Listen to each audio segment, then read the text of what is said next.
Welcome to Owayne Allen Media. Paula Llewellyn back in office as DPP speaks on her legal drama and political drama, and also the justice system reform and how Andrew Holness saved her career from Mark Golding fight against her tenure.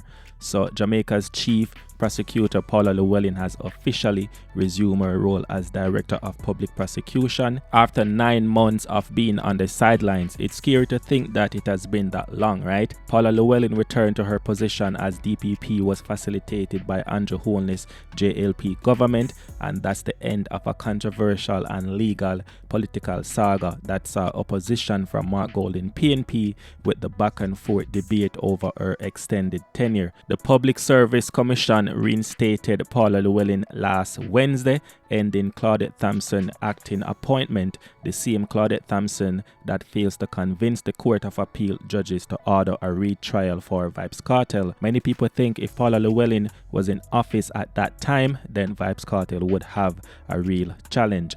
Now, this development followed the passage of the Constitution Amendment Section 96(1) and 121(1) Act 23, which increased the retirement age for the DPP and Auditor General from 60 to 65. The bill passed by Parliament in July 2023 and swiftly approved by the Senate faced strong objections from Mark Golding and the parliamentary opposition, who accused the government of bending rules to benefit Paula Llewellyn. Now, if you're new to the channel, welcome, and make sure to subscribe to get all our latest videos. Turn that post notification on and hit the like button.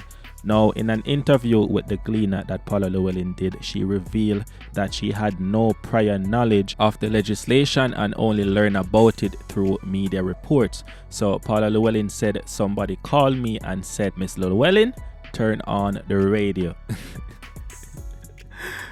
Jano.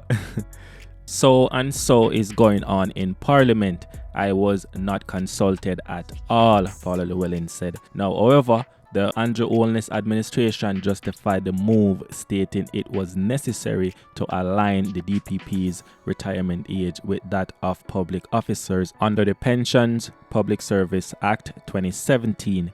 Now, the situation became even more contentious when the Constitutional Court ruled part of the legislation unconstitutional, forcing Paula Llewellyn to step aside. Now, a wave of public scrutiny start right there, right? Opposition leader Mark Golding used the opportunity to scrutinize the government handling of the matter, with some suggesting the PNP wanted to push her out to install their own preferred successor. But the streets will tell you that they did it to help VybzKartel Court of Appeal retrial or release. Right? So basically only Gaza Nation fans celebrate and was happy in that moment because the head of the snake was cut off. Now, the Court of Appeal overturned the Constitutional Court decision in December 2023, affirming that DPP Paula Llewellyn right to benefit from the extended retirement age.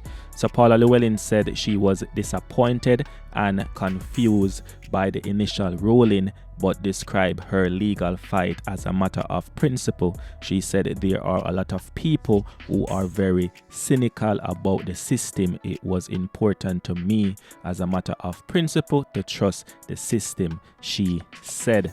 Now, despite Paula Llewellyn win, over Mark Golding, PNP, Paula Llewellyn confirmed she would retire in September 2025. So that's later this year. So for all the people who really don't want to see her in office, and for all the other people in the office who want her to actually step aside, don't worry, a couple months she will be gone after doing her time after, and also after serving well in the justice department, in the justice system. We have to give credit where credit is due. Now, Paula Llewellyn said her focus right now in office, now that she's back, is to focus on her role and also to leave the DPP office in a strong position for her next successor. I'm just hoping that it won't be Claudette Thompson again. It will actually be someone who is competent and someone who can actually lead the office of the DPP, because in my humble opinion,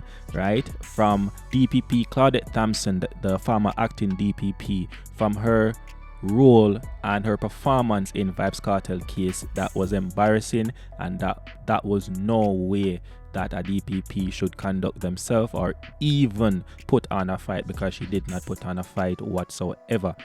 Paula Llewellyn made her name from the VybzKartel case and being a formidable prosecutor at that. So DPP Paula Llewellyn also weighed in on Jamaica's justice system, particularly the controversial push by Chief Justice Byron Skies to end jury trials in favor of judge-alone trials.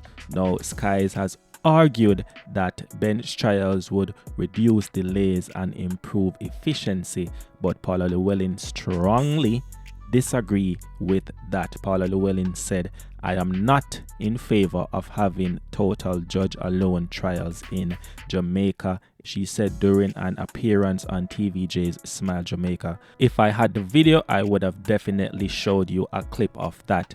Now, Paula Llewellyn pointed out to a high-profile case such as those of Everton Beachy Stout, McDonald and Omar Collymore, both convicted of orchestrating the murders of their wives, as examples of why jury trials remain critical. Now, in cases where credibility is an issue, jurors play a vital role in reflecting the community's understanding of justice. Now, Paula Llewellyn said she explained that some judges, while highly knowledgeable, might focus too heavily on legal technicalities, missing the streetwise nuances that jurors could grasp. Now, she said it helps the community to understand the justice system when they are part of making the verdict. Wow, that that is why she is one of the most highly and respected prosecutor in Jamaica's legal system, right? She is a brilliant woman. You know what I mean? Just quoting her right there sounds so powerful and everything is on point, and I must agree with her. In today's Jamaica, we cannot have a judge alone trial. I personally don't believe that Jamaica is equipped with enough judges, credible judges, and judges with transparency to actually lead out a judge alone trial, right? A lot of the judges might just look and I get to you and say, "You, I got a prison today. Me no like how you look," right? And they might look at someone else and say, "You know what, regardless of everything, this is a judge alone trial. I have the final say. I have the power in my hand.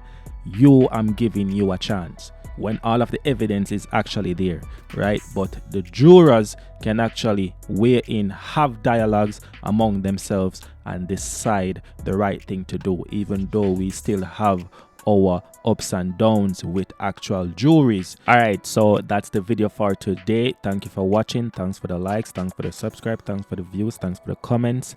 Don't forget to like, share and subscribe. Owayne Media, we keep you informed.